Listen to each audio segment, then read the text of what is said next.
saudara yang ada di Indonesia ini. Kita mulai dari yang pertama. Kita semua sama tahu ada kelompok yang begitu ngotot menuntut pencabutan TAP MPRS nomor 25 tahun 1966. Kalau TAP MPRS ini dicabut, yang diuntungkan adalah keluarga besar PKI.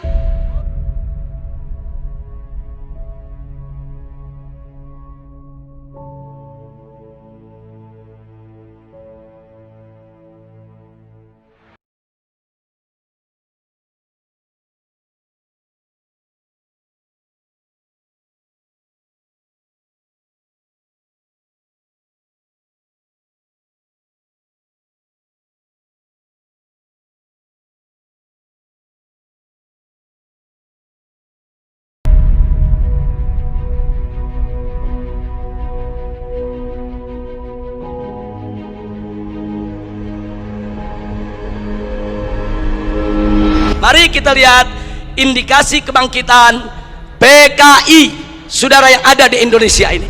Kita mulai dari yang pertama. Kita semua sama tahu ada kelompok yang begitu ngotot menuntut pencabutan TAP MPRS nomor 25 tahun 1966. Kalau TAP MPRS ini dicabut, yang diuntungkan adalah keluarga besar PKI. Ini indikasi saudara. Enggak mungkin yang bukan PKI menuntut pencabutan daripada TAP MPRS tersebut. Karena kalau TAP MPRS nomor 25 tahun 66 dicabut, yang untung bukan umat Islam, yang untung bukan tentara, yang untung bukan polisi, bukan, yang untung bukan negara, yang untung adalah kader-kader PKI. Nah sekarang yang kedua, saudara, sebelum tahun 1998 sejarah pengkhianatan PKI di Madiun 1948 maupun G30S PKI 1965 itu tercantum, diceritakan dalam sejarah Indonesia, masuk dalam kurikulum. Jadi dari tahun 1965 sampai 1998 sejarah pengkhianatan PKI merupakan bagian daripada kurikulum pendidikan untuk pelajaran sejarah Indonesia. Tapi begitu masuk reformasi 98, saudara, pelajaran tentang pengkhianatan PKI baik di Madiun 1948 maupun G30S PKI 1965 dihapuskan dari kurikulum pendidikan. Saya bertanya-tanya, siapa ini manusia yang punya kekuatan bisa menghapus materi pengkhianatan PKI dari kurikulum? Ini bukan seorang biasa, saudara. Dia punya kekuatan politik, dia punya kekuatan ekonomi, dia punya kekuatan sosial. Kalau hanya rakyat jelata biasa, nggak mungkin dia bisa menghapus daripada pelajaran pengkhianatan PKI dari kurikulum pendidikan Indonesia, saudara. Dan dampaknya serius. Sejak tahun 98 sampai hari ini, saudara, apa yang terjadi? Yuk mari kita lihat, saudara. Anak-anak SD, SMP, SMA yang di tahun 98, saudara, baru mulai mencicipi sekolah, mereka nggak dapat lagi pelajaran tentang pengkhianatan PKI. Jadi dari tahun 98 sampai hari ini, generasi muda kita yang umurnya sekitar 25 sampai 27 tahun, mereka nggak tahu apa dan bagaimana PKI, saudara. Saudara, ini kurikulum ini penting. Kurikulum ini membentuk daripada ideologi bangsa. Kurikulum ini membentuk pemikiran filsafat bangsa. Kalau sudah dihapuskan dari kurikulum, jangan kaget kalau anak-anak muda kita saat ini umur 20-an, saudara, 25 atau 27 ke bawah, tidak ada yang tahu PKI. Bahkan mereka merasa bangga pakai kaos dengan gambar Palu Arit karena ketidaktahuan mereka, saudara. Sebelum tahun 98, saudara, televisi nasional khususnya TVRI setiap tanggal 30 September selalu memutar ulang film tentang pengkhianatan G30S PKI. Hingga dari Sabang sampai Merauke, dari gunung sampai ke lembah, orang di kampung-kampung nonton film tersebut, saudara. Mereka tahu betapa biadabnya PKI, betapa zolimnya PKI, betapa pengkhianatan yang dilakukan oleh PKI. Tapi sayang sejuta sayang, setelah reformasi tahun 98 tidak ada satupun stasiun televisi sampai hari ini yang berani menayangkan kembali daripada film pengkhianatan G30S PKI, saudara. Ada apa? Siapa itu orang yang bisa nakut-nakuti televisi? Siapa itu orang yang bisa menekan media televisi? Siapa itu orang yang menguasai media di kita punya negeri sampai media takut, nggak berani untuk menayangkan film itu kembali, saudara? Nah, ini fakta. Ini merupakan indikasi kebangkitan PKI yang tidak terbantahkan. Omong kosong kalau ada mengatakan PKI tidak akan bangkit. Omong kosong kalau ada mengatakan PKI akan bangkit atau PKI ini sudah final tidak akan bangkit lagi. Omong kosong, saudara. PKI sedang bergerak, PKI akan bangkit kembali, PKI akan melibas kita semua kalau kita tidak merapatkan barisan dari sekarang, saudara. Dulu sebelum 98 ada Litsus, penelitian khusus bagi pejabat publik di Indonesia, saudara. Seseorang ingin jadi gubernur, ingin jadi kepala daerah, apalagi mau jadi menteri, saudara, ada penelitian khusus. Siapa dia? Bagaimana ideologinya? Apa keterkaitannya dengan PKI, saudara? Kalau terbukti ada keterkaitan dengan PKI, apalagi mengusung ideologi PKI, tidak akan pernah dilantik oleh negara sebagai pejabat publik, saudara. Tapi semenjak tahun 1998 Litsus ditiadakan. Kemudian baik yang kelima, saudara, putra putri PKI keturunannya masuk ke partai-partai politik, masuk ke instansi lembaga-lembaga negara, saudara. Dan dari sanalah, saudara, mereka mempengaruhi kebijakan-kebijakan untuk keuntungan PKI. Baik yang keenam, mari kita lihat lagi, saudara. Kita tidak boleh menutup mata. Sejak tahun 1998 begitu banyak buku-buku yang membela PKI dibagikan secara gratis, dijual dengan bebas di toko-toko buku, saudara. Pemerintah kita nggak mampu untuk melakukan tindakan apapun. Real fakta, saudara. Bahkan ada satu anggota dewan pimpinan satu komisi di DPR RI, saudara, begitu bangga mengarang buku mengatakan dengan judul "Aku Bangga Jadi Anak PKI". Nggak sampai di situ, bahkan dia karang buku lagi dengan judul "Anak PKI Masuk Parlemen", seolah-olah dia ingin meledek semua yang anti PKI. Manusia-manusia Indonesia yang anti PKI, ada urusan apa dengan kalian? Aku bangga jadi anak PKI. Bangsa Indonesia yang anti PKI, ada apa dengan kalian benci PKI? Ada apa musuh PKI? Aku anak PKI masuk parlemen dan aku bangga menjadi anak PKI. Inna lillahi wa inna ilaihi raji'un. Ini indikasi. Yang ngomong yang sebelah sana. Mari kita lihat yang nomor 7, saudara. Adanya usulan RUU KKR, Komisi Kebenaran dan Rekonsiliasi, ini juga tidak lepas dari peran-peran untuk kepentingan PKI. Kemudian yang ke-8, bagaimana Komnas HAM, luar biasa, saudara. Berikut LSM liberal yang menjadi LSM komprador, saudara, yang bersuara untuk kepentingan asing, juga mereka semua bersuara untuk membela PKI. Yang ke-9, maaf, saudara, ya, ada bantuan Cina kepada Indonesia, berikut kompensasinya. Saya tidak campur urusan ekonomi negeri ini, saudara. Tapi kalau sudah bantuan dari negara komunis Cina ke Indonesia dengan kompensasi tenaga kerja yang masuk Indonesia, wajib untuk diwaspadai, saudara. Nah, kemudian jangan lupa yang ke-10, saudara, ada beberapa parpol, bukan satu, yang terang-terangan mengirim kader-kadernya ke Republik Rakyat Cina untuk ikut pendidikan politik. Mereka dididik oleh Partai Komunis Cina, saudara.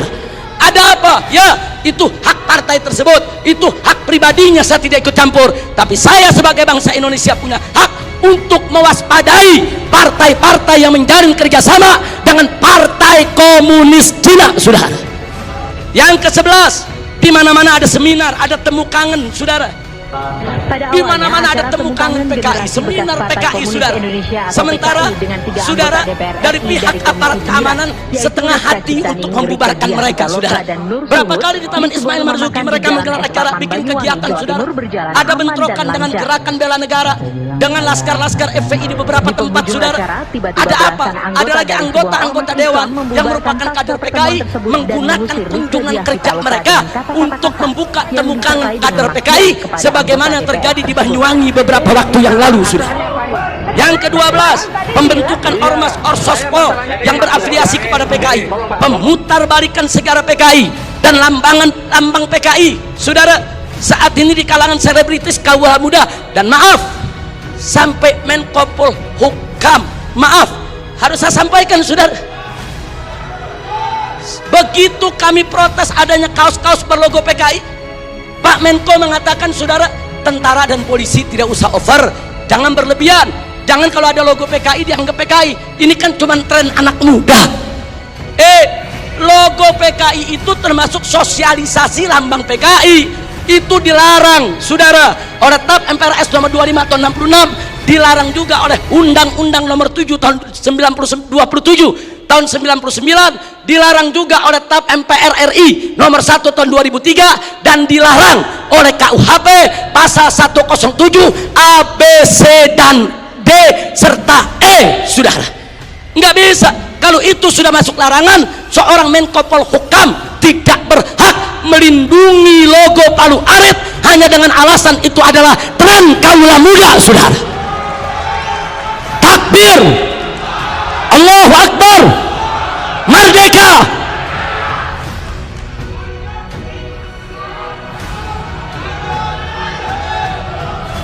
Baik, yang ke-15, saudara. Belum lama ini, saudara, ada usulan konyol penghapusan kolom agama dari KTP, saudara. Kalau kolom agama dihapuskan dari KTP, saudara, maka ini merupakan kesempatan bagi kalangan ateis, bagi kalangan PKI untuk tidak lagi mencantumkan agamanya, saudara. Ini berbahaya.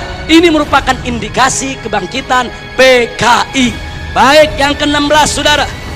Dorongan untuk minta maaf kepada PKI. Ada apa? Saya ditanya sama wartawan, Habib Rizik, ini bagaimana sikap FPI kalau presiden sampai minta maaf kepada PKI? Saya jawab, kalau presiden ngotot meminta maaf kepada PKI, saya usul sekalian saja minta maaf sama Belanda dan Jepang. Jangan tanggung-tanggung minta maaf, saudara. Minta maaf saja. Belanda, maaf dulu pejuang kami membunuh tentara Belanda. Jepang, maaf dulu gerilyawan kami membunuh Anda. Minta saja sekalian maaf kepada Belanda dan Jepang, saudara. Belanda dan Jepang itu penjahat, saudara. Sebagaimana PKI, bukan kita yang minta maaf kepada Belanda dan Jepang, bukan kita yang minta maaf kepada PKI. PKI yang harus minta maaf kepada bangsa Indonesia, saudara. Baik, kemudian berikut yang ke-17, saudara. Maaf, sekarang ini ada jargon revolusi mental. PDIP juga. Kalau yang dimaksud revolusi mental adalah revolusi akhlak, revolusi moral, revolusi budi pekerti, dari tidak baik menjadi baik, tentu kami dari FPI akan sangat-sangat mendukung. Tapi kalau yang dimaksud revolusi mental adalah membebaskan jiwa dari ikatan agama, membebaskan jiwa daripada aturan hukum Tuhan, sebagaimana yang pernah disuarakan oleh Karl Marx, sebagaimana di tahun 50-an pernah dikampanyekan oleh PKI. Ini jargon PKI dulu, saudara. Nah, kalau itu yang dimaksud, kami menolak istilah revolusi mental kalau hanya memberikan kesempatan kepada PKI untuk bangkit, ya kawan. 19, saudara, saat ini di beberapa karnaval, bagaimana tokoh-tokoh PKI, saudara, seperti Aidit, seperti Nyoto, saudara, itu dibawa-bawa, diusung-usung. Bahkan dalam karnaval peringatan HUT RI di Madura, saudara, di Sumatera Barat, kemudian di Jawa Timur. Ada apa kalau ini bukan indikasi kebangkitan mereka? Dan yang ke-19, saudara, maaf, beberapa waktu yang lalu juga ada simposium di Arya Duta, saudara. Ya, tujuan pemerintah baik, dimontopori oleh pemerintah, bagus tujuannya, saudara. Tapi sayang sejuta sayang, saudara, ternyata simposium tersebut, saudara, hanya menguntungkan kader-kader PKI ketimbang kader-kader bangsa Indonesia sendiri, saudara. Nah, karena itu, saudara, yang terakhir, yang ke-20, saudara, Ada jenderal PKI. yang terakhir, saya sedih, kecewa bercampur marah begitu saya saksikan di ELC, saudara, Indonesia Lawyer Club, di salah satu sebuah stasiun televisi, saudara, ada tokoh yang mengatakan kalau PKI itu hanya korban. Kalau PKI itu korban, penjahatnya siapa? Kalau PKI korban, berarti penjahatnya NU, penjahatnya Banser, penjahatnya Masumi, penjahatnya tentara, penjahatnya Polri, penjahatnya negara, saudara. Nah, maka itu, saudara, ya kalau korbannya PKI, berarti penjahatnya Nahdlatul Ulama NU, berarti penjahatnya Muhammadiyah. Enaknya saudara, umat Islam ini dianggap semua sebagai pelaku kejahatan. Ini kita tidak terima. Kepada yang bersangkutan kalau ingin simpatik kepada PKI itu urusanmu, tapi jangan coba-coba mengatakan mereka korban. Itu akan menyinggung perasaan jutaan umat Islam di Indonesia. Baik saudara, saya di sini tidak mau sebentar karena waktu sudah sebentar. Implikasi saya lewatkan dulu. Usulan FPI untuk simposium ini. Ayo kita kembali kepada Pancasila dan Undang-Undang Dasar 1945 yang asli, yang dijiwai Piagam Jakarta sebagaimana amanat Dekret Presiden 5 Juli tahun 1959. Takbir, merdeka. Yang kedua, tolak segala perbuatan dan pemahaman ideologi yang bertentangan dengan nilai luhur ketuhanan Yang Maha Esa sebagai jiwa daripada Pancasila. Apapun ideologi, pemahaman dan perbuatan yang bertentangan dengan nilai luhur ketuhanan Yang Maha Esa harus kita tolak saudara, termasuk pemahaman PKI, komunisme, ateisme, kemudian Leninisme, Marxisme, termasuk segala kemungkaran dan kemaksiatan yang bisa mengundang kemurkaan Allah sehingga bisa terjadi, yaitu malapetaka dan musibah di negeri kita. Yang ketiga, tegakkan dan laksanakan TAP MPRS nomor 25 tahun 66, Undang-Undang nomor 27 tahun 99, TAP MPRI nomor 1 tahun 2003 dan KUHP pasal 107A sampai E. Karena itu kita serukan TNI dan Polri jangan pernah ragu. Anda semua punya payung hukum untuk menindak, menutup, membubarkan setiap kegiatan PKI di seluruh wilayah NKRI ini, saudara. Kemudian yang keempat, ada 5 poin, saudara. Tolak formalisasi rekonsiliasi dengan PKI. Saudara, saya punya cerita. Di tahun yang lalu, 16 Agustus tahun 2015, kami ormas Islam itu melakukan long march yang diikuti oleh ratusan ribu umat Islam dari Senayan, Sudirman, Tamrin sampai ke Istana. Kenapa kami gelar itu parade tauhid saudara dengan ratusan ribu umat Islam? Karena kami dengar dari sumber yang sangat terpercaya bahwa Presiden saudara berencana untuk memasukkan saudara item permohonan maaf kepada PKI di dalam pidato kenegaraannya. Kita melakukan demo-demo kecil dan puncaknya yaitu tanggal 16 Agustus 2015 saudara. Nah lalu apa saudara? Di situ umat Islam sepakat kalau Presiden Jokowi tetap ngotot meminta maaf kepada PKI atas nama negara, kami akan serukan umat Islam saudara dan seluruh bangsa Indonesia dari Sabang sampai Merauke, kita turun ke jalan lengserkan siapapun presiden yang membela PKI saudara. Takbir, merdeka.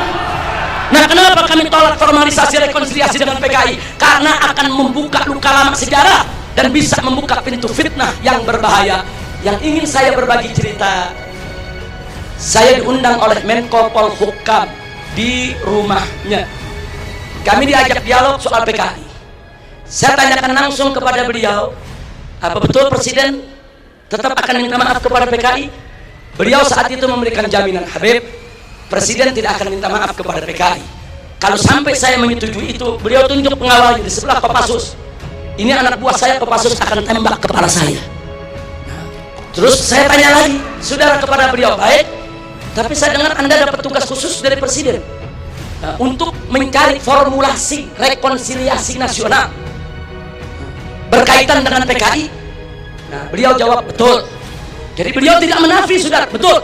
Saya dapat tugas bagaimana mencari formulasi rekonsiliasi kita dengan PKI. Baik, saya tanya, itu maksud rekonsiliasi itu apa, Pak? Tujuannya apa?